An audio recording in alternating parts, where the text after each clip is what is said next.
I'm now going to tell you what happened to their heart size. And before I tell you what happened with 5 years of enzyme treatment to the heart size, I'll just remind you by reference to this publication from Professor Linhart. What he's doing here is he's looking to see what happens to the size of the heart in Fabry patients who are not given enzyme replacement therapy. So that's plotted here on the right, and as patients get older, you can see that the left ventricular mass, the size of the heart, is increasing. Normal is about 50, and you can see that as they get older, the size of the heart increases. In the patients who were treated with enzyme replacement therapy over that 5-year period, there was in fact a decline in left ventricular size. So stabilization would be keeping the heart size the same. In fact, keeping it the same would be an achievement, because the natural history of Fabry disease is that the size is going to increase with time without enzyme therapy. So I think that to reduce the size is an achievement. And it's illustrated here. These are the patients whose heart size has been measured. This is at 1 year, 2 years, 3 years, and then at 5 years. And this would be no change. And in blue are the patients who had an enlarged heart at the commencement of the study, and in yellow there are the patients who had a normal heart size at the commencement of the study.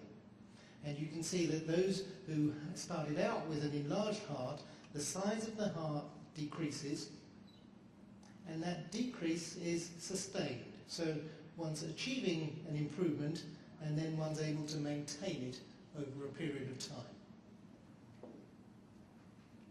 I was emphasizing that we don't simply want to look at the size of the heart, but we want to look at the contractility, how effectively the muscle contracts. And we were able to show significant improvements in contractility as well as size. And those improvements also were sustained over a 5-year period. Now there are some, here again, the heart measurements over the 5-year period. We've shown the data in a slightly different way. Some patients don't respond. Those are the patients in white there. About 20–25% of patients don't show any improvement. Not everybody responds. And I guess this emphasizes the need to start treatment early in selected patients. And some patients show stabilization. They don't show any improvement, but the heart size and the heart contractility doesn't get any worse. But you can see, even over a 5-year period, that a substantial number of patients show significant improvement, 20% improvement, and again, a substantial number show a 10% improvement. So even over 5 years, heart function and heart size show improvements. This one looks at pain. What happens to pain? And again, no change would be 0. And the pain here is measured as a change in the pain score, measured using this scoring system here, the brief pain inventory. And we've got the figures here at 1 year, 2 years, all the way out to 5 years, showing that there's an improvement in pain which is measured both as the worst pain that the patient records and the average pain that the patient records over a 24-hour period. And the patients are telling us that there's an improvement at 1 year, but importantly, the improvement is maintained and sustained over a 5-year period. And the improvements in pain were also mirrored by improvements in quality of life. So that at 5 years, you can see that a substantial proportion, maybe 10% or so of patients, report normalization of their quality of life at the end of a 5-year period of treatment with enzyme replacement therapy. I'm going to skip that one, but I want to, safety of course is of paramount importance, and these patients were monitored for how many reactions they developed, or whether they developed any significant side effects to the treatment. There were adverse events recorded. Most of the ones that were recorded in relation to the treatment were reactions that were infusion related. And these were generally mild and generally quite easily managed with slowing down the infusion or giving a steroid injection.